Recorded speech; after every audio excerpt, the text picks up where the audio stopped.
I first met J.T. Rogers when we were working on his play Blood and Gifts here at Timeline. I fell in love with his writing, as did PJ, and we sort of pursued a relationship with JT, and he came out for our production of Blood and Gifts and was so generous with his time and the support of Timeline.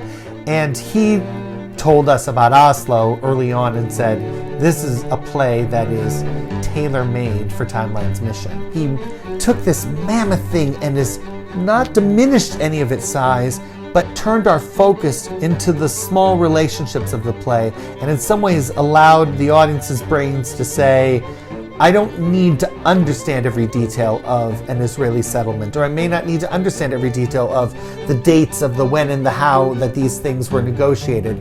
I need to understand that these two people slowly came together and grew a relationship. And that's pretty beautiful.